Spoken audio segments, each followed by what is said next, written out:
Hi welcome to I dream. నా పేరు రాజా. ఈరోజు మనతో పాటు స్టూడియోలో ఉన్నారు సీనియర్ ఫిల్మ్ క్రిటిక్ శ్రీనివాస్ గారు. ఈరోజు రిలీజ్ అయిన గేమ్ చేంజర్ మూవీ ఎలా ఉంది, అందులో ప్లస్లు ఏంటి, మైనస్లు ఏంటి, ఇలాంటి అన్ని విషయాలను ఆయన అడిగి తెలుసుకుందాం. హాయ్ సార్, నమస్తే. హాయ్. సార్, ఎంతో కాలంగా ఫ్యాన్స్ అందరూ వెయిట్ చేస్తున్న మూవీ గేమ్ చేంజర్ ఎట్టకేలకు ఈ శుక్రవారం రిలీజ్ అయింది. మీరు సినిమా చూశారు, మీ రివ్యూ తెలుసుకోవాలని చాలామంది ఆడియన్స్ రెడీగా ఉన్నారు. సో మీకు ఎలా అనిపించింది మూవీ? ఒక మాటలో చెప్పాలంటే ఫస్ట్ హాఫ్ మంచిగా అనిపించిందండి. కలెక్టర్ సీన్స్ అన్నీ కూడా చాలా బాగా చేశారు. అది కలెక్టర్ అనే ప్రొఫెషన్కి రెస్పెక్ట్ తెచ్చేలాగా, ఈవెన్ ఐఏఎస్ అనే ప్రొఫెషన్లో ఉన్న వాళ్ళు కూడా ఆ సినిమా చూస్తే వాళ్ళు కూడా ఒకసారి వాళ్ళని వాళ్ళు గ్రేట్ అనే ఇన్నర్ ఫీలింగ్ వచ్చేలాగా ఫస్ట్ హాఫ్ చాలా బాగా తీశారు.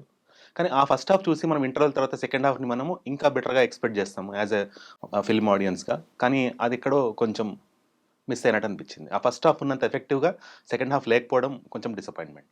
అంటే ఏ ఎలిమెంట్ తగ్గింది సార్? అంటే కథలో ఏమన్నా లోపం ఉందా, కథనంలో ఏమన్నా లోపం ఉందా, అంటే ఏం తగ్గింది అక్కడ? అంటే ఆ కలెక్టర్ అనే ప్రొఫెషన్ని మనం ఎప్పుడో ఒక డిగ్నిఫైడ్గా రెస్పెక్ట్ఫుల్గా చూస్తాము. సొసైటీ కూడా అలానే ఒక పోర్ట్రేల్ ఆఫ్ కలెక్టర్ అనగానే ఒక డిగ్నిఫైడ్ పోర్ట్రేల్ ఉంది. అది మనకి ఫస్ట్ హాఫ్లో పుష్కలంగా కనిపించింది.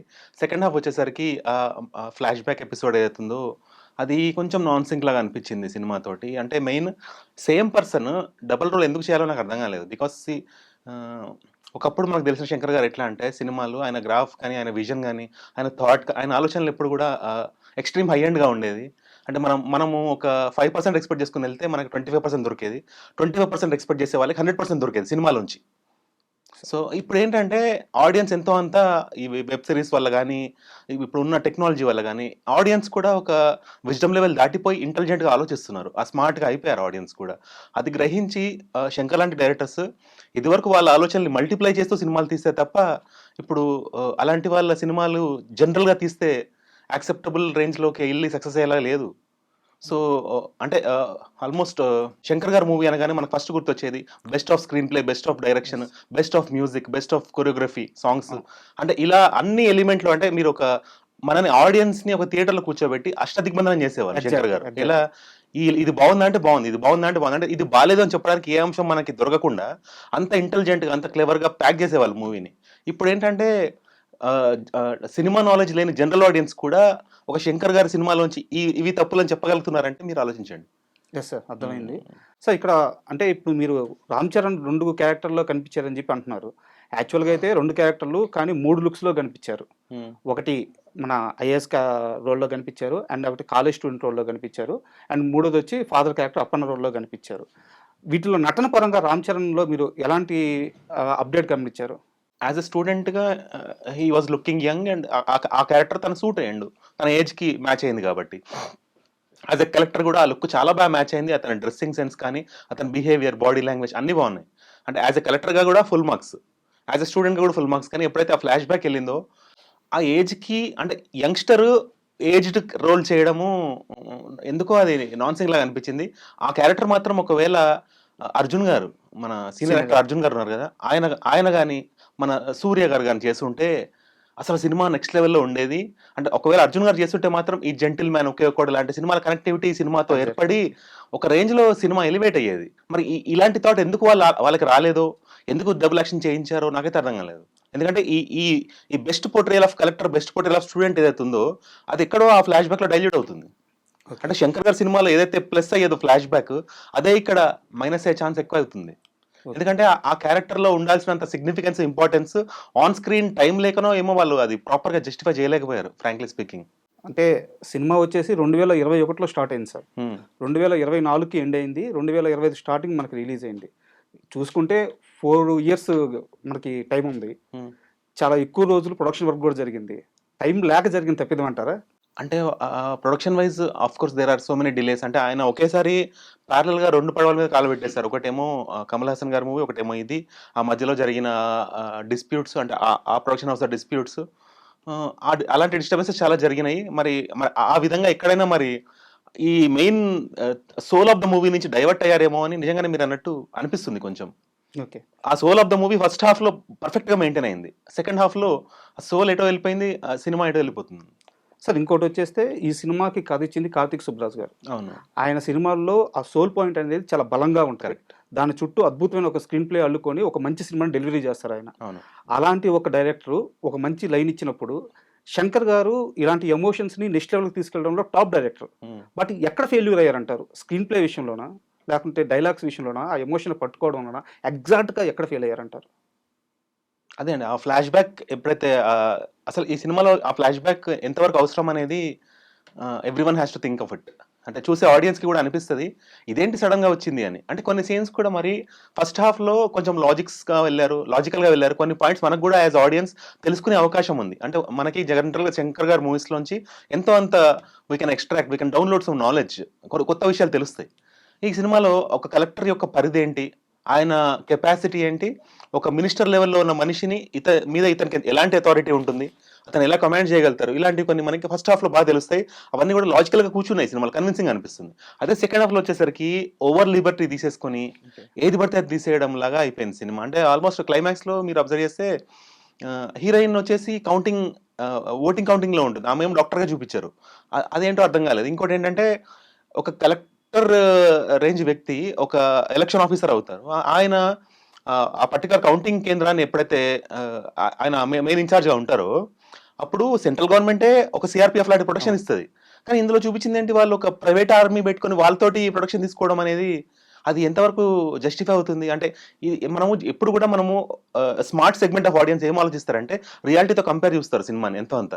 ఇప్పుడు రియాలిటీ ఉన్న మూవీస్ చాలా నడుస్తున్నాయి actually. Even Vijay Sethupathi hit ఫార్ములానే అది. మోస్ట్ క్లోజ్ టు రియాలిటీ ఉంటాయి. అంటే లాజిక్ కూర్చుంటుంది సినిమాలో. సో అది ఇక్కడెక్కడో సెకండ్ హాఫ్ లో చాలా ఘోరంగా మిస్ అయింది.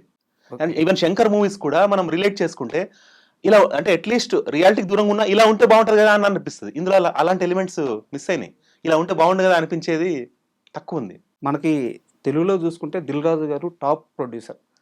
కథని కరెక్ట్‌గా జడ్జ్ చేయడంలో ఆయన తర్వాత ఎవరైనా అంటారు. అలాంటి దిల్ రాజు గారు ఇప్పుడు మీరు చెప్పిన ఈ మైనస్‌లని ఎందుకు చూసుకోలేకపోయారంటారు?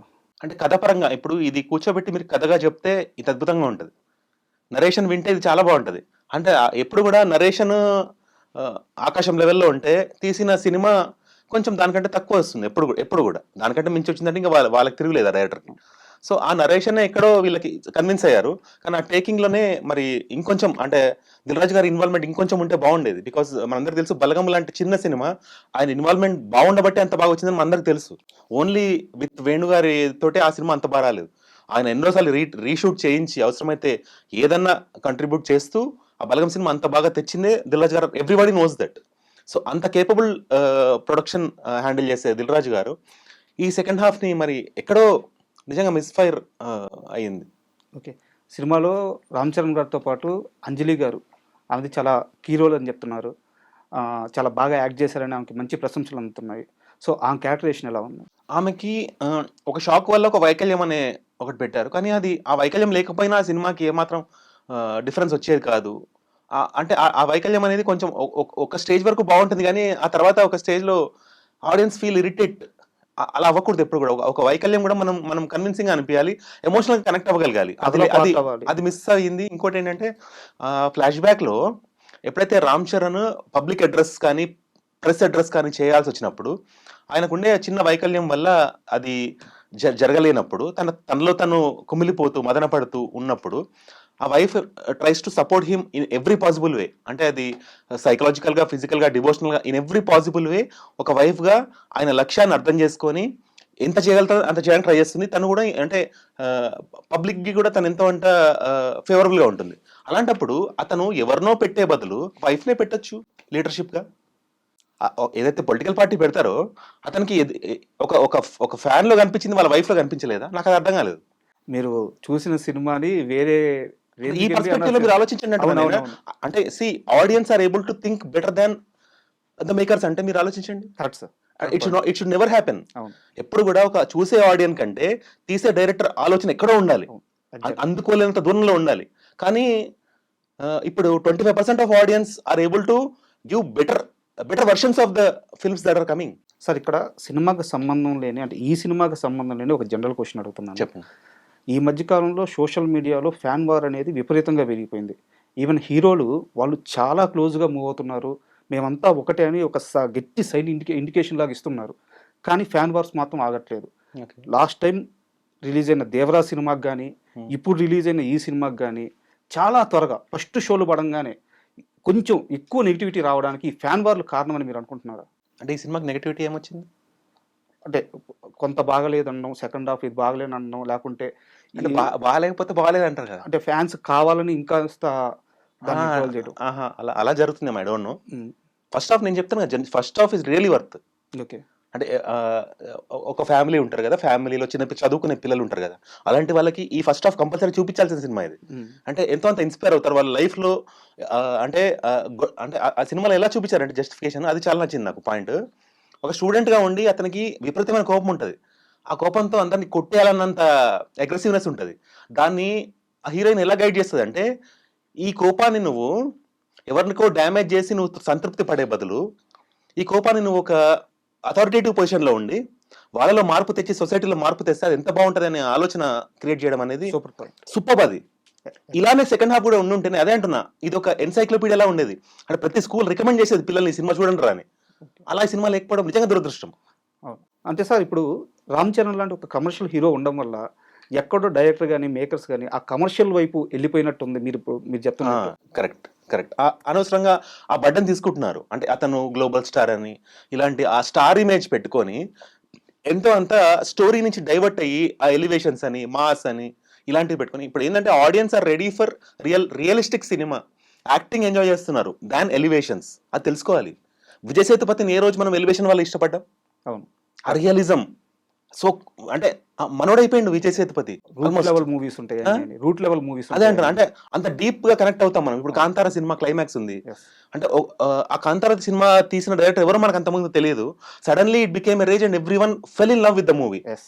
So, if a general director ఎవరికీ తెలియని డైరెక్టరే 'కాంతార' లాంటి సినిమా తీయగలిగితే, 'శంకర్' లాంటి మల్టీ పాసిబిలిటీస్ ఉన్నాయి. అంటే ఎవ్రీథింగ్ ఈజ్ ఇన్ ప్లేస్. నీకేం కావాలంటే అది తీసుకో అని అంత ఓపెన్ మీకు 'దిల్ రాజు' గారు ఇస్తున్నప్పుడు ఛాన్స్, యెస్. ఆ 'కాంతారా'లో మనం పొందిన ఎక్స్‌పీరియన్స్‌కి 10 టైమ్స్ పొందితేనే ఆ సాటిస్ఫాక్షన్. ఎందుకంటే మనకంటూ ఒక 'శంకర్' గారంటే మనమంటే ఒక ఇమేజ్ క్రియేట్ చేసుకున్నాం ఆయనకి. అవునా కదా! And even after 'triple R' the capability of the star is also at stake. అవునా కదా! సార్. సో, ఇవన్నీ యాస్పెక్ట్స్ దృష్టిలో పెట్టుకున్నప్పుడు ఆడియన్స్‌గా మనము వీళ్ళు ప్రెస్ మీట్స్‌లో చెప్పిన మాటలు ఇవన్నీ మనం బేరీజ్ వేసుకొని we try to analyse the film based on మనం ఎంత ఎక్స్‌పెక్ట్ చేసాం ఈ సినిమా నుంచి. దానికంటే తక్కువ ఉంటే డిసప్పాయింట్ అవుతారు. ఆ డిసప్పాయింట్‌మెంట్ నుంచి వచ్చిన మాటలే సెకండ్ హాఫ్ బాలేదు అనేది. ఓకే. Yes sir. కరెక్ట్‌గా అర్థమైంది. అండ్ ఇప్పుడు ఇంకో చిన్న విషయం సార్. ఇది కూడా సినిమాకి సంబంధం లేని విషయం. ఈ సినిమాకి సంబంధం లేని విషయం. ఇప్పుడు ఎక్కువగా 1 AM షోలు, 4 AM షోలు ఈ ట్రెండ్ నడుస్తుంది సార్. అంటే ప్రేక్షకులు అది యాక్చువల్‌గా నిద్రపోయే టైం. ప్రేక్షకులు అనేది జనాలందరూ నిద్రపోయే టైం. కరెక్ట్. ఇలాంటి టైంలో ఇలాంటి పెద్ద సినిమాలు షోలు పెట్టడం వల్ల ఆడియన్స్‌కి ఆ కంటెంట్ ఎగ్జాక్ట్‌గా రిసీవ్ చేసుకోగలుగుతున్నారా? ఇప్పుడు స్టార్ మూవీస్ అన్నిటికి కూడా ఎప్పుడు కూడా మీరు చూడండి ఫ్యాన్స్‌లో ఎలా ఉంటదంటే అందరికంటే ముందు సినిమా చూస్తే అది గొప్పగా ఫీల్ అవుతారు వాళ్ళు. సో, జనరల్ పబ్లిక్‌ని డిస్టర్బ్ చేయకుండా వాళ్ళకంటూ ముందు షోస్ వేసేస్తే వాళ్ళు ఆ షోకెళ్తారు. జనరల్ పబ్లిక్‌కి డిస్టర్బెన్స్ లేకుండా జనరల్ పబ్లిక్ టైమ్‌కి ఈ డిస్టర్బెన్స్ ఉండదు కదా!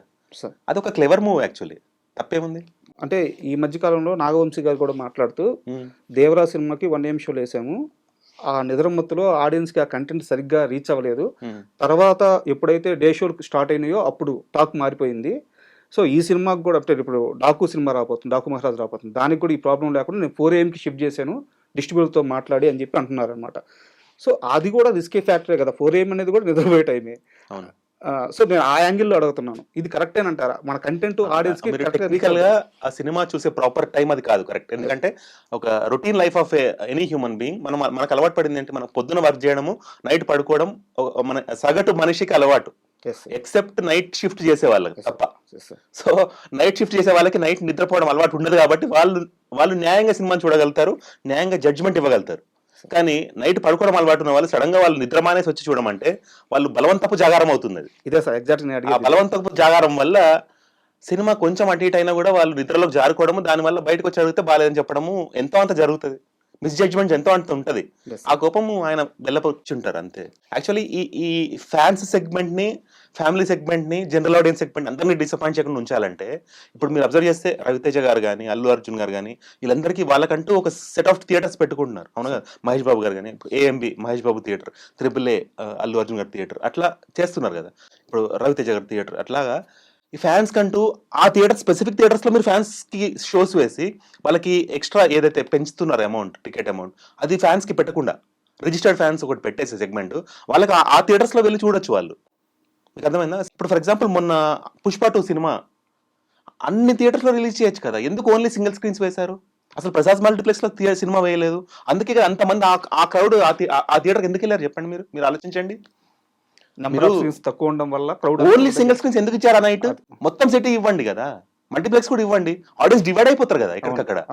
ఆ రోజు అందరికి సినిమా చూడాలని ఇంటెన్షన్ ఎక్కువ ఉంది, థియేటర్స్ తక్కువ ఉన్నాయి, సో ఒక్కో థియేటర్కి జామ్ ప్యాక్డ్ పబ్లిక్ వచ్చేసారు. ఇలాంటి డెసిషన్స్ తీసుకోవద్దు, ఫ్యాన్స్ ని డైవర్ట్ చేయండి, సెట్ ఆఫ్ థియేటర్స్ ఫ్యాన్స్ కోసమే క్రియేట్ చేయండి, అక్కడ ఎంత ఉన్నా నడుస్తుంది.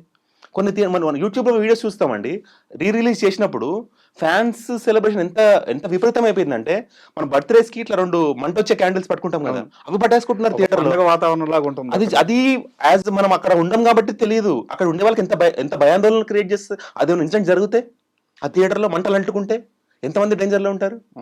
అవునా కదా? అదృష్టవశాత్తు అప్పుడు ఏం జరగలేదు, అవునా కదా? సో ఇట్లాంటివి ఆలోచించి ఫ్యాన్స్ కంటూ కొన్ని థియేటర్స్ కంపల్సరీగా, అంటే ఇప్పటి నుంచి వీళ్ళు ఏం చేస్తున్నారంటే బెనిఫిట్ షో అని పేరు పెట్టారు, ఇలాంటివి కాకుండా fan shows with specific theatres ఒక లిస్ట్ ఇచ్చేయండి, ఇక్కడ మాత్రమే ఫ్యాన్స్ వెళ్ళి ఎంజాయ్ చేయండి. అక్కడ ఏమవుతుంది, ఈ ప్రసాద్ మల్టీప్లెక్స్ లాంటి థియేటర్స్ ఇవన్నీ కూడా అవాయిడ్ అయిపోతాయి, ఆ క్రౌడ్ అవాయిడ్ అయిపోతుంది. ఫ్యాన్ షోస్ ఫ్యాన్స్ ఉంటాయి, జనరల్ పబ్లిక్ షోస్ జనరల్ ఉంటాయి, ఫ్యామిలీ షోస్ ఫ్యామిలీకి. దీనివల్ల ఎక్కడ కూడా డిస్టర్బెన్స్ రాదు, ప్రాపర్ టాక్ వస్తుంది. ఇప్పుడు ఏమవుతుంది, ఈ ఫ్యాన్ షో యావరేజ్ మనం ఎట్లా యావరేజ్ తీసుకుంటాం టాక్, వీళ్ళేమంటున్నారు సినిమా గురించి, వీళ్ళేమంటున్నారు, ఈ మూడింటి యావరేజ్ చేస్తే ప్రాపర్ టాక్ బయటకు వస్తుంది. పాయింట్ బాగుంది సార్, కాకపోతే టెక్నికల్ గా అది ఎంతవరకు సాధ్యమే అండి, ఎందుకు ఇనిషియేటివ్ తీసుకుంటే ఏదైనా సాధ్యమే. చూడాలి, I given a very practical solution. మళ్ళీ మనం మూవీ విషయానికి వస్తే ఎస్జే సూర్య గారండి, ఈ మధ్య కాలంలో ఆయన ఏ సినిమాలో ఉంటే ఆ సినిమా ఆయన నటన పరంగా ఎన్హాన్స్ అవుతూ వస్తుంది. గేమ్ చేంజర్ మూవీలో కూడా అదే జరిగిందని అంటున్నారు. సో మీకు ఎలా అనిపించింది? ఒక యాక్టర్లో మనం ఎప్పుడు కూడా వేరియేషన్ ఎంజాయ్ చేస్తాం. అంటే ఫర్ ఎగ్జాంపుల్, అంటే నేను ఎక్కువ విజయ్ సేతుపతి ఎగ్జాంపుల్ ఎందుకు తీసుకుంటానంటే, I like his natural acting. నాకు ఒక సినిమాలో విజయ్ సేతుపతికి ఇంకో సినిమాలో విజయ్ సేతుపతికి యాక్టర్స్ ఏమైనా డిఫరెన్స్ తెలుస్తుంది. కానీ ఎస్జే సూర్య గారు, నానిగారితో ఒక సినిమా వచ్చింది కదా, సరిపోదా శనివారం, అందులో కానీ లేదంటే ఈ సినిమాలో కానీ మీరు కంపేర్ చేస్తే, what kind of difference did you see in acting? Is it not the same dialogue modulation, same behaviour, same mannerism, same body language, just that అక్కడ వేరే పోలీస్ ఆఫీసర్, ఇక్కడ politician. Other than that, what difference did you find? నాకు ఇన్ని రోజులు చూసిన రామ్ చరణ్ కంటే different Ram Charan కనిపించాడు collector పాత్రలో, ఎక్సలెంట్. ఇన్ని రోజులు కనిపించని కోపం నాకు అతనిలో స్టూడెంట్ లో కనిపించింది, that was different of him. కానీ ఇన్ని రోజులు చూసిందే నేను సూర్య చూశాను. So I don't give credit to Surya, I give credit to Ram Charan actually, because super performance as a collector, 100 marks and beyond. ఈ విషయంలో ఫ్యాన్స్ కూడా చాలా హ్యాపీగా ఫీల్ అవుతున్నారు సార్, ఎందుకంటే శంకర్ సినిమా అంటే అందరూ కూడా ఆ ఫ్లాష్ బ్యాక్ ఏదైతే ఆ బ్లాక్ ఉంటుందో, ఆ సీక్వెన్స్ ఉంటుందో, అది అద్భుతంగా రావాలని చెప్పి అనుకుంటారు అనమాట, ఎక్స్పెక్ట్ చేస్తారు, ఉంటుంది అని చెప్పి ఎక్స్పెక్ట్ చేస్తారు. బట్ ఇక్కడ చూస్తే రామ్ చరణ్ తన యాక్టింగ్తో ఫస్ట్ హాఫ్ స్కేల్ మొత్తాన్ని ఒక రేంజ్కి తీసుకెళ్ళిపోయాడు. ఆ విషయంలో మాత్రం ఫ్యాన్స్ చాలా హ్యాపీగా ఉన్నారు. అంటే ఆ బిలీవబిలిటీ వచ్చింది ఆ క్యారెక్టర్కి. ఆ క్యారెక్టర్లో ఎవరికి రామ్ చరణ్ కనిపించలేదు, కలెక్టర్ గారు కనిపించారు అందరికి. అసలు ఈ సినిమాకి గేమ్ చేంజర్ అని టైటిల్ కాకుండా ఒక కలెక్టర్ గారను తెలుగు టైటిల్ పెట్టాల్సింది, అనవసరంగా they went for an English title. Okay, global star అని చెప్పేసి ఇంగ్లీష్ టైటిల్ పెట్టారు. మరి ఇది రూరల్గా ఎంతవరకు వెళ్తుందో వీడు ఎవరు ఎంతవరకు యాక్సెప్టెన్స్ ఉంటుందో. సిటీస్లో నడుస్తుంది ఇట్లాంటిది, కానీ ట్రెండ్ ఐ డోంట్ నో విలేజెస్లో ఎంతవరకు దీన్ని ఓన్ చేసుకుంటారు అనేది. మనం కాసేపు సినిమా కంటెంట్ విషయం పక్కన పెట్టి ట్రేడ్ క్యాలిక్యులేషన్ వైపు వెళ్దాం సార్. ఓకే, అంటే సినిమాని ఎంతగా బిజినెస్ చేశారో మీకు ఐడియా ఉంటుంది. సో ఇప్పుడు సినిమా వచ్చిన టాకు మీకు ఐడియా ఉంటుంది. సో ఈ లెక్క ప్రకారం మీరు ఒక అంచనా వేస్తే డే 1 గ్రాస్ ఎంత రావచ్చు? సార్ యాజ్ ఆడియన్స్ నేను ఎప్పుడు కూడా నాకు తెలిసిన వాళ్ళకు కూడా నేను ఇదే చెప్తాను, why should we bother about how much they are earning, you calculate on how much you are enjoying the movie. ఒక సినిమాకి మనం వెళ్తున్నాము, ఖర్చు పెట్టుకుని వెళ్తున్నాము, మన టైం ఖర్చు అవుతుంది, మన మనీ ఖర్చు అవుతుంది, మనం పొందాల్సింది ఎక్స్పీరియన్స్. సినిమా తీసిన వాళ్ళు ఎంత డబ్బు సంపాదిస్తే మనకేంటి? అంటే ఇప్పుడు ఏమైందంటే, అది ఇందాక మనం మాట్లాడుకున్నట్టు ఈ ఫ్యాన్ వార్ కింద మా హీరో సినిమాకి ఎంత వచ్చింది, డే 1 ఎంత కొట్టాము, మాది రికార్డు, ఈ కంపారిజన్ వచ్చేసింది సార్. ఈ కంపారిజన్ వచ్చినప్పుడు ఏమవుతుందంటే, ఈ ట్రేడ్ క్యాలిక్యులేషన్ అనేది సోషల్ మీడియాలో హైలైట్ పాయింట్ అవుతుంది. నేను అదే చెప్తున్నా, ఇండైరెక్ట్గా అదే చెప్తున్నా. మీ ఫ్యాన్స్ అందరూ కూడా మీరు తృప్తి చెందండి ఈ సినిమా నుంచి, చూడండి సినిమాని, మీకు నచ్చింది కదా, ఇంకా 10 మందికి బాగుంది అని చెప్పండి, ఆ ఎక్స్పీరియన్స్ షేర్ చేయండి, ఆ ఎక్స్పీరియన్స్ ఎక్కువ మందికి ఇవ్వండి, అంతే తప్ప. ఇప్పుడు మీకు చాలా ఆకలిస్తుందండి, ఒక హోటల్కి వెళ్ళారు, అక్కడ అక్కడ మీకు ఆ ఫుడ్ నచ్చిందా లేదా మీరు చూసుకుంటారు కానీ ఆ రోజు వాడు కలెక్షన్ ఇస్తుంది మీకెందుకు? ఆ హోటల్లో ఎంత సంపాదించాడు మీకెందుకు ఆ రోజు? మీకేం సంబంధం? దాన్ని బట్టి కాదు కదా. నీకు ఫుడ్ నచ్చిందా లేదా అంతవరకే. As an audience for every individual, థియేటర్లో ఉన్న ప్రతి ఇండివిజువల్ కి సినిమా నచ్చడం వరకే వాళ్ళ పరిధి. అది దాటి వీళ్ళకి అవసరం లేదు. అనవసరంగా ఇవన్నిట్లోకి వెళ్తున్నారు points. See business is the headache of producer, distributor, exhibitor. Why are you bothered? నీకు సినిమా ఎలా ఉందో చూడు బ్రదర్ ఆర్ సిస్టర్. అవునా కదా? Don't go with that false analogy. అవునా కదా? సినిమాని సినిమాగా చూడండి, సినిమాని ఒక ఎక్స్పీరియన్స్ గా పొందండి. మీరు టైం ఇస్తున్నారు, మనీ ఇస్తున్నారు, ఆ టైం అండ్ మనీకి జస్టిఫికేషన్ వచ్చిందా లేదా చూసుకోండి. అంతే తప్ప బిజినెస్ తో మనకెందుకు, అది వాళ్ళు చూసుకుంటారు. సార్ ఇంక సినిమాలో మిగతా క్యారెక్టర్స్ సునీల్ గారు ఉన్నారు, బ్రహ్మానందం గారు అలా వచ్చి అలా వెళ్ళిపోయారు. సో మిగతా క్యారెక్టర్స్ మిమ్మల్ని బాగా ఎంటర్టైన్ చేసిన క్యారెక్టర్, బాగా పర్ఫార్మెన్స్ చేసిన క్యారెక్టర్ అంటే ఏం చెప్తారు? చెప్తున్నా కదండి, నాకు కలెక్టర్ గా Ram Charan has given extreme satisfaction. మిగతా ఈ సైడ్ క్యారెక్టర్స్ లో ఎవరు మీకు? హీరోయిన్ గా అమ్మాయి క్యూట్ గా ఉంది, ఉన్న కొన్ని సీన్స్ లో బాగుంది. బ్రహ్మానందం గారు లెజెండరీ యాక్టర్. ఆయన హెల్త్ ఎప్పుడైతే కొంచెం హార్ట్ సర్జరీ అయినప్పటి నుంచి ఆయన చాలా తగ్గించేశారు. అయినప్పటికీ కూడా మన దర్శకులు ఆయన మీద ఉన్న గౌరవంతో ఒక సీన్లో అన్న మీరు యాక్ట్ చేయాలని బలవంతంగా పిలిపించుకొని యాక్ట్ చేయించుకుంటున్నారు. తప్పేం లేదు. అంత సీనియర్ యాక్టర్ ఈ సినిమాలో ఉండడం హ్యాపీ. ఆయన చూసి ఆనందపడే ఒక సెగ్మెంట్ ఆఫ్ ఆడియన్స్ ఉన్నారు కదా, ఆ చిరునవ్వు వాళ్ళ ఫేస్ లో వస్తుంది. ఖచ్చితంగా ఆయన స్క్రీన్ మీద కనిపిస్తే చాలు.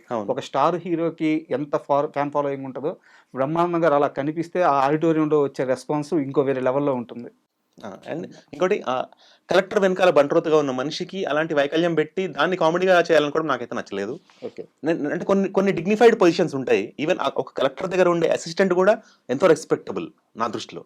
సో దాన్ని కామెడీ చేయాల్సిన అవసరం లేకుండింది నా దృష్టిలో. సో అది అంత ఎంటర్టైనింగ్ అనిపించలేదు. ఆ వైకల్యం లేకుండా కూడా క్యారెక్టర్ పండేది. That's what I mean to say. ఇంకా సినిమా ప్రొడక్షన్ వాల్యూస్ విషయానికి వస్తే, సాంగ్స్ ప్లేస్మెంట్ కొన్ని కుదిరిని, కొన్ని కుదరలేదు.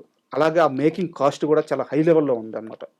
సినిమా స్కేలు ఒక రేంజ్లో ఉన్నప్పుడు ఆ పాటల స్కేల్ కూడా దానికి మ్యాచ్ అవుతూ ఉండాలి కదా. సో ఎందుకు అంత ఓవర్ ఇన్వెస్ట్మెంట్ ఆ సాంగ్స్ మీద చేయడం అంటారు? ఇప్పుడు మనము సినిమా రిలీజ్ అయినప్పుడు ఆ సినిమా మొత్తం సినిమా గురించి మాట్లాడతాము. కానీ సినిమా రిలీజ్ అయిపోయి కొన్ని ఇయర్స్ తర్వాత కూడా సాంగ్స్ మనకి మెమరీస్గా ఉంటాయి. అంటే ఒక సినిమా రిఫరెన్స్ చెప్పాలంటే మనం జనరల్గా ఒక డైలాగ్తోనో ఒక పాటతోనో చెప్తాము.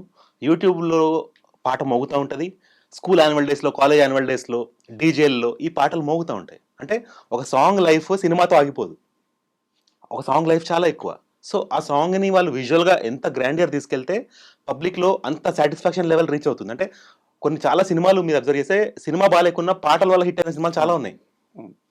ఒక సినిమాకి పాటల వల్లే లిఫ్ట్ వచ్చిన సినిమాలు చాలా ఉన్నాయి. అంటే నాకు అలాంటి ఎగ్జాంపుల్ బేబీ మూవీ ఉంది. మ్యూజిక్ వల్లే సినిమా నిలబడింది యాక్చువల్లీ. సో కొన్ని శంకర్ లాంటి డైరెక్టర్ ఉన్నప్పుడు అట్లీస్ట్ సాంగ్స్ కూడా గ్రాండియర్ లేకపోతే అది పెద్ద కంప్లైంట్ అవుద్ది. ఆ కంప్లైంట్ రానిలేదు థ్యాంక్ఫుల్లీ. అంటే నా క్వశ్చన్ గ్రాండియర్ గురించి కాదు సార్. అంటే పెట్టిన ఆ బడ్జెట్కి ఆ సాంగ్స్ అంత రీచబుల్గా ఉన్నాయా?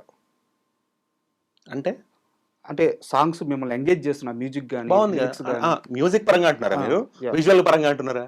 రెండు. అంటే విజువల్ గా బాగానే అసలు ఫస్ట్ దోప్ సాంగ్ వాజ్, నేను ప్రసాద్ మల్టీప్లెక్స్ బిగ్ స్క్రీన్ లో చూసాను.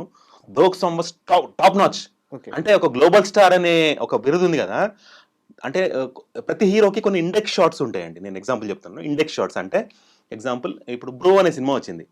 బ్రో సినిమా మొత్తంలో బెస్ట్ ఇండెక్స్ షాట్ ఏంటి అంటే ఇంటర్వెల్లో పవన్ కళ్యాణ్ గారిని ఒక విశ్వరూపంలా చూపిస్తారు స్క్రీన్ మీద. ఆ స్టార్ కి ఆ సినిమాలో వచ్చిన ట్రిబ్యూట్ లాంటిది ఆ షాట్. అర్థమైనా? అట్లాగా ఇప్పుడు ఈ పుష్ప 2 సినిమా ఉంది. అందులో లేడీ గెటప్ లో ఉన్నప్పుడు సడన్ గా ఇట్లా ప్యాన్ షాట్ ఆయన ఫ్రీజ్ లో ఉంటారు. అది that is the index shot for the movie. అట్లాగా ఈ సినిమాలో ఈ dope song is the index of the movie అని చెప్పొచ్చు. అంటే ఆ గ్లోబల్ స్టార్ అనే దానికి న్యాయం ఏంటి అంటే ఈ దోప్ సాంగ్ ఎక్సలెంట్, అసలు నెక్స్ట్ లెవెల్. సో అలా ఉండాలండి. ఆ ఖర్చు డిజర్వ్ చేస్తుంది. అలా ఉంటేనే ఆ ఎంజాయ్మెంట్. అంటే ఇది నేను కేవలం ఫ్యాన్స్ అనే కాదు, జనరల్ ఆడియన్స్ కూడా కొంచెం ఆ గ్రాండియర్ కోరుకుంటారు కదా. ఇప్పుడు మీరు టికెట్ రేట్ పెంచారు కదా, ఆ పెంచిన దాని న్యాయం ఎక్కడ జరిగిందంటే దోప్ సాంగ్ గట్టిగా జరిగింది. ఈవెన్ ఆ జరగండి సాంగ్ కూడా but more than that dope song చాలా బాగుంది యాక్చువల్లీ. అవును. అండ్ ఇంకోటి తమిళ్ మ్యూజిక్ గురించే సార్. సాంగ్స్ మీరు చెప్పినట్టు సూపర్.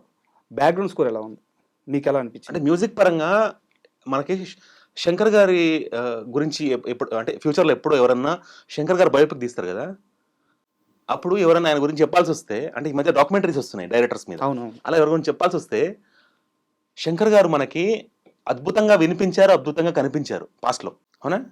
ఎస్. ఈ మధ్య ఎక్కడో కేవలం అద్భుతము విజువల్గా ఉండి ఎక్కడో సౌండ్ పరంగా తగ్గుతున్నట్టు కంప్లైంట్స్ వస్తున్నాయి. ఈవెన్ ఇండియన్ 2లో కూడా ఉన్న టెక్నీషియన్ మంచి టెక్నీషియనే, కానీ మనం దేంతో కంపేర్ చేస్తున్నాము? ఏఆర్ రెహమాన్తో కంపేర్ చేస్తున్నాము. ఏఆర్ రెహమాన్ బెస్ట్ టెక్నీషియన్ అని తెలుసు, శంకర్ బెస్ట్ టెక్నీషియన్ గా ఉన్న డేస్ లో ఇద్దరి కాంబినేషన్ దద్దరిల్లిపోయింది. అవును. ఆడియో క్యాసెట్లు ఉన్న టైంలో అసలు ఆ సేల్స్ ఏ ఆడియోకి లేనంత సేల్స్, నో స్టాక్ ఎప్పుడు కూడా ఆల్మోస్ట్. అంటే అప్పట్లో పైరసీ ఇంత లేదు కాబట్టి, ఇప్పుడంటే మొత్తం ఆన్లైన్ అయిపోయింది కాబట్టి చెప్తున్నా. అంటే ఈ సినిమాకి నిజంగా ఏఆర్ రెహమాన్ ఉంటే అసలు అంటే ఇంత ఖర్చు పెట్టారు ఒక్కొక్క సాంగ్కి, మరి ఏఆర్ రెహమాన్ ఎఫోర్డ్ చేయలేకపోయారా? అదే నా దట్స్ సింపుల్ డౌట్. అది మేకర్స్ చాయిస్ లాగా అనిపిస్తుంది సార్. వాంటెడ్ గా అంటే ఎందుకు అంటే మరి వాళ్ళిద్దరి మధ్యలో ఏం డిఫరెన్స్ వచ్చిందో I don't know. AR Rahman ఉండుంటే ఇంకా చాలా బాగుండేది యాక్చువల్లీ. ఓకే. అంటే కాదా? అంటే ఈ సినిమాకి ఇదేనా లేదు, ఈ సినిమా సెకండ్ హాఫ్ బాగా తీయచ్చు, ఈ సినిమా మ్యూజిక్ ఇంకా చాలా బాగా ఉండొచ్చు, పాసిబిలిటీ ఉంది. విజువల్ గా జస్టిస్ చేశారు, కానీ ఆడియో పరంగా the music could have been much better than what they gave. Okay. Even background musics కూడా, ఈవెన్ అంటే ఇంట్రొడక్షన్ షాట్ అండి, ఇప్పుడు introduction shot could have been much better actually. నేను చాలా చాలా బెటర్ ఎక్స్పెక్ట్ చేశాను. అంటే ఒక జనరల్ మాస్ డైరెక్టర్ లాగా చూపించేశారు ఇంట్రొడక్షన్. ఐ ఫెల్ట్ అంటే ఒక శంకర్ సినిమాలో హీరోయిన్ ఎలా చూపిస్తారు అనేది అదొక టాకింగ్ పాయింట్, అవునా కదా? అలా అనిపించలేదు. ఇంకా బెటర్, చాలా బెటర్ ఉండొచ్చు. ఇప్పుడు రామ్ చరణ్ గ్లోబల్ స్టార్ అనే ఒక ట్యాగ్తో జనాల్లోకి వెళ్తున్నారు. ఆయనకు ఆ కెపాసిటీ ఉందని త్రిబుల్ ఆర్ ఆల్రెడీ ప్రూవ్ చేసింది. అయితే ఇప్పుడు ఈ సినిమా రిజల్ట్ రామ్ చరణ్ మార్కెట్ మీద ఏమైనా ప్రభావం చూపించే అవకాశం ఉంటుందా? అంటే every movie when it comes అప్పుడుండే జోష్, అప్పుడుండే టైమ్స్ వేరే. సో మార్కెట్ పరంగా మేబీ నెక్స్ట్ మూవీకి ఎంత ఖర్చు పెట్టాలనేది ప్రీవియస్ మూవీ కలెక్షన్ మీద డిపెండ్. కరెక్ట్ మీరు చెప్పినట్టు. సో ఆ ప్రీవియస్ మూవీ ఎంత కలెక్ట్ చేసిందో అంత కాన్ఫిడెంట్గా మార్కెట్లో అతని ఒక రెమ్యూనరేషన్ కానీ, అతని యొక్క స్పెండింగ్, ప్రొడ్యూసర్ యొక్క స్పెండింగ్ కేపబిలిటీ భయపడకుండా ఖర్చు పెట్టే ఇది ఉంటుంది. సో ఇది ఇప్పుడు సంక్రాంతి సీజన్ కాబట్టి వాళ్ళకంటే ఒక వెరీ స్ట్రాంగ్ ఫ్యాన్ బేస్ ఉంది కాబట్టి ఖచ్చితంగా కలెక్షన్స్ మంచిగానే వస్తాయి. అంటే కలెక్షన్స్ పరంగా there will be no big difference. అంటే డ్రాప్ అవ్వదు, ఫాల్ అవ్వదు. ఎందుకంటే ఇప్పుడు మొత్తం సినిమా బాగాలేనప్పుడు వేరే. ఆల్మోస్ట్ ఫస్ట్ హాఫ్ చాలా బాగుంది, సెకండ్ హాఫ్లో కొన్ని పోర్షన్స్ బాగాలేదు. సో సంక్రాంతి సీజన్ అనేది కాస్త కలెక్షన్స్ ని పెంచొచ్చు అంటారు. ఫెచింగ్ టైం కదా, ఫెచింగ్ టైం, హాలిడేస్ టైం. ఇప్పుడు హాలిడేస్ టైంలో ఏముంది recreation? Every recreation is become costly. ఉన్న కాస్ట్లీ రిక్రియేషన్స్ లో అఫోర్డబుల్ రిక్రియేషన్ ఇస్ సినిమా. పైగా రామ్ చరణ్కి మార్కెట్ పరంగా భయంకరమైన ఫ్యాన్ బేస్ ఉంది. అలాగే కలెక్షన్స్ పరంగా ఫస్ట్ నుంచి ఒక 3 days కంటిన్యూస్గా కలెక్షన్ కొట్టగల కెపాసిటీ టాప్ హీరోల్లో ఆయన ఒకరు. సో ఇది సినిమాకి ఖచ్చితంగా ప్లస్ అవుద్దంటారు. అంటే ఇప్పుడు మనకి సంక్రాంతి ఎట్లా ప్లస్ అట్లా మైనస్ కూడా ఎట్లా అంటే, ఇప్పుడు 10th ఇవాళ 10th గేమ్ చేంజర్ రిలీజ్ అయింది, 12th బాలకృష్ణ గారి సినిమా వచ్చేస్తుంది, 14th మళ్ళీ వెంకటేష్ గారి సినిమా వచ్చేస్తుంది. అంటే ఆడియన్స్కి 3 ఆప్షన్స్ ఇచ్చేసాం మనం, 3 సినిమాలు చూడండి అని, అవునా? సో ఫస్ట్ సినిమా చూస్తారు, మళ్ళీ నెక్స్ట్ సినిమాకి రెడీ అవ్వాలి. ఇప్పుడు 1 week కూడా లేదు, జస్ట్ ఎల్లుండి అవును ఆ సినిమా వచ్చింది చూసాము, మళ్ళీ ఎల్లుండి ఇంకోటి. అలా ఉండేసరికి థియేటర్స్ డిస్ట్రిబ్యూట్ అయిపోతాయి, అవునా కదా? ఉన్న థియేటర్సే పంచాలి కదా, కొత్త థియేటర్ వీళ్ళ కోసం సృష్టించలేరు, అవును అవునా కదా? ఇప్పుడు ఈ 12th వచ్చేసరికి బాలకృష్ణ గారికి కొన్ని సెట్ ఆఫ్ థియేటర్స్ ఇచ్చేయాలి. అంటే ఆబ్వియస్లీ దీని కలెక్షన్ తగ్గుతుంది. అంటే క్యాల్కులేటెడ్గా ఫస్ట్ డే సెకండ్ డే ఎంత కలెక్షన్ వస్తుందో ఈ సినిమాకి కంపేర్ చేస్తే థర్డ్ డే తక్కువ, బికాస్ ఆఫ్ కొత్త మూవీ వచ్చేసింది. మళ్ళీ first second third fourth fifth day ఇంకా తక్కువ. ఎందుకు? ఇంకో సినిమా, కొత్త సినిమా వచ్చేసింది. 3 కొత్త సినిమాలకి థియేటర్లు అంటే వెంకటేష్ గారి సినిమా వచ్చి దాని నెక్స్ట్ డే నుంచి కూడా we can get the actual picture. A cinema capacity ఎంత, ఏ సినిమా రిసెప్షన్ ఎంత, ఏ సినిమాకి ఎంత సాటిస్ఫై అయ్యారు ఆడియన్స్, యాక్చువల్ ఫిగర్ మనకి 3 సినిమాలు వస్తాయి కానీ చెప్పలేము. Okay, as of now first movie వచ్చింది, let's hope it makes good money. Sir ఫైనల్గా నాకు 2 విధాల రివ్యూ కావాలి. మీ అనాలిసిస్ ప్రకారం ఫ్యాన్స్కి ఏం చెప్తారు, జనరల్ ఆడియన్స్కి ఏం చెప్తారు సినిమా గురించి? అంటే మీరు ఎంత స్ట్రాంగ్గా రికమెండ్ చేస్తారు ఫ్యాన్స్కి, జనరల్ ఆడియన్స్కి? ఫ్యాన్స్ అయితే మనం రికమెండ్ చేసినా చేయకపోయినా they celebrate the movie. General audience మాత్రం the movie has very worthable first half and few good scenes in the second half. So ఎవరి టాక్ ఎలా ఉన్నా కూడా ఎప్పుడు కూడా క్రియేట్ యువర్ ఓన్ ఒపీనియన్. ఒకళ్ళ ఒపీనియన్ విని దాన్ని మీ ఒపీనియన్గా మార్చుకోకుండా మీరు వెళ్ళి మీరు ఒపీనియన్ ఇచ్చే స్టేజ్లో ఉన్నారు. ఆడియన్స్ అందరూ క్లేవరే ఉన్నారు ఇప్పుడు. 90% of the audience are capable of creating their own opinion. So why do you go with others opinion? నేను చెప్తున్నా, నన్ను నేను కూడా క్రిటిసైజ్ చేసుకుంటున్నా ఇక్కడ. నేను ఒపీనియన్ ఇస్తున్నప్పటికీ కూడా నేనేం చెప్తున్నా, మీ ఒపీనియన్ క్రియేట్ చేసుకొని నా ఒపీనియన్తో కంపేర్ చేసుకోండి, అది బాగుంటుంది. అంతేగాని నా ఒపీనియన్తో వెళ్ళిపోద్దు, ఏ ఒక్కరి ఒపీనియన్తో వెళ్ళిపోద్దు. గేమ్ చేంజర్ దిల్ రాజు గారి సినిమా గురించే మాట్లాడుకుంటున్నాము. రేపు 12వ తేదీ డాకు మహారాజ్ ఆయన డిస్ట్రిబ్యూటర్గా సినిమా రాబోతుంది. 14వ తేదీ ఆయనే సినిమాని ఆయనే ప్రొడ్యూసర్ సంక్రాంతికి వస్తున్నా రాబోతుంది. ఈ 2 సినిమాలు ఎలా ఉండబోతాయి అనుకుంటున్నారు మీరు? అంటే మీరు ఇప్పుడు దాకా వచ్చిన ప్రమోషనల్ కంటెంట్ చూసుంటారు, సాంగ్స్ చూసుంటారు. సో మీకు ఎలా అనిపించింది? డాకు మహారాజ్కే ఎక్కువ స్కోప్ ఉంది, ఎక్కువ హైలైట్ అవ్వడానికి, మోర్ దాన్ వెంకటేష్ గారి మూవీ. అంటే బికాస్ వెంకటేష్ గారిని ఆ ఫ్యామిలీ మూవీస్ ఇదివరకు చాలా మూవీస్లో చూసాం మనం. అంటే it's a nostalgic kind of movie. And Anil Ravipudi గారికి ఆడియన్స్లో టేస్ట్ ప్రకారం 50-50 ఉంది. అంటే 50% ఆడియన్స్ ఎంజాయ్ చేస్తారు ఆయన కామెడీ, 50% ఆడియన్స్ ఆయన కామెడీని క్రింజ్ అని ట్రాల్ చేస్తారు. F2 మూవీ చాలా బాగుండింది. F2 కంటే F3 అంత బాగుందా అంటే కష్టం చెప్పడం. మరి ఇది 3rd మూవీ వెంకటేష్ గారితో. F2 was the first movie, super ఉంది, నాకు కూడా నచ్చింది. F2 కంటే F3 కొంచెం తగ్గింది, లెస్ దాన్ F2. అవును. మరి ఇప్పుడు F2 కంటే దిస్ వన్ అంటే ఏం ఊహిస్తాం మనం? ఆ సీక్వెన్స్లో అసెండింగ్ ఆర్డర్ ఉంటేనేమో 1 కంటే 2 పెద్దది, 2 కంటే 3 పెద్దది అని చెప్తాం. ఇక్కడ డిసెండింగ్ ఆర్డర్ కనిపించింది. ఇది లేస్తే అది వేవ్ లాగా వెళ్తుంది.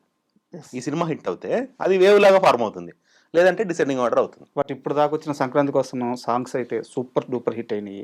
అండ్ ట్రైలర్ కూడా ఫ్యామిలీ ఆడియన్స్కి తగ్గట్టు బాగా రీచబుల్గా ఉన్నట్టుంది. సో చూడాలి.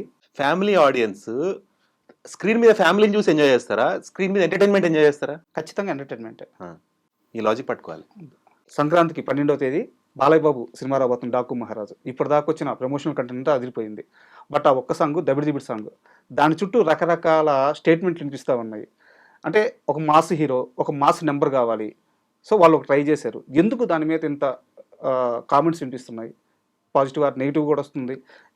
ఎందుకు ఇంత చర్చ నడుస్తుంది అనుకుంటున్నారు ఆ ఒక్క పాట మీద? ఆ సాంగ్ రాకముందు అందరికీ కూడా ఆడియో బాగా నచ్చింది, వీడియో ఎలా ఉంటుందని కొన్ని ఎక్స్పెక్టేషన్స్ ఉన్నాయి.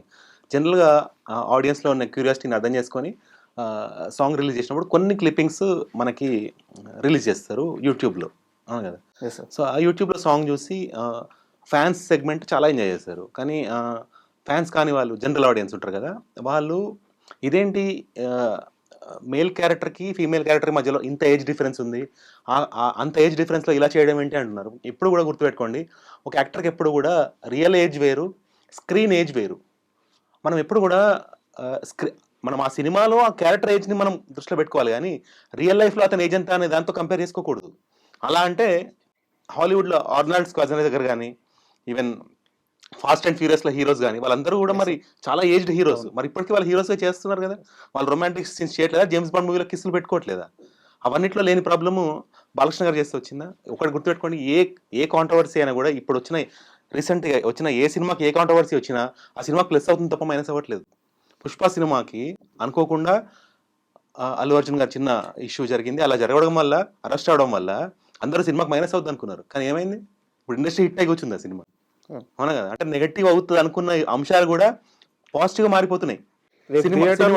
ఈ సాంగ్ బాగా ఆలోచన అదే అంటున్నాను నేను. This might evoke more curiosity and entertainment in audience. మనము చూసే పర్స్పెక్టివ్ ఉంటుంది, దట్స్ వాట్ ఐఎమ్ సేయింగ్. అది అందులో చిన్న చిన్న ఎంటర్టైనింగ్ ఆస్పెక్ట్స్ వాళ్ళు పెట్టుంటారు. అంటే ఇప్పుడు మనము అది ఒక డ్యాన్స్ కొరియోగ్రాఫర్ పర్స్పెక్టివ్లో చూస్తే అతనికి అలా అనిపించలేదు కదా.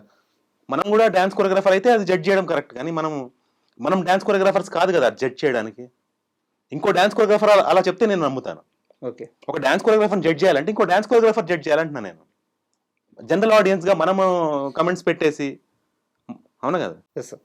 Okay, that's not correct. Game changer గురించి మీ స్టైల్లో నీట్గా క్లియర్గా ఓ మంచి అనాలిసిస్ ఇచ్చారు. సో ఫైనల్గా ఇది శ్రీనివాస్ గారి అనాలిసిస్. మీరు సినిమా చూడండి అండ్ మీ ఒపీనియన్ ఇక్కడ కంపేర్ చేసుకోండి. ఖచ్చితంగా థియేటర్కి చూసిన తర్వాత కంపేర్ చేసుకోండి. అండ్ థ్యాంక్ యూ శ్రీనివాస్ గారు, మీ విలువైన సమయాన్ని మాకు ఇచ్చినందుకు. Thank you.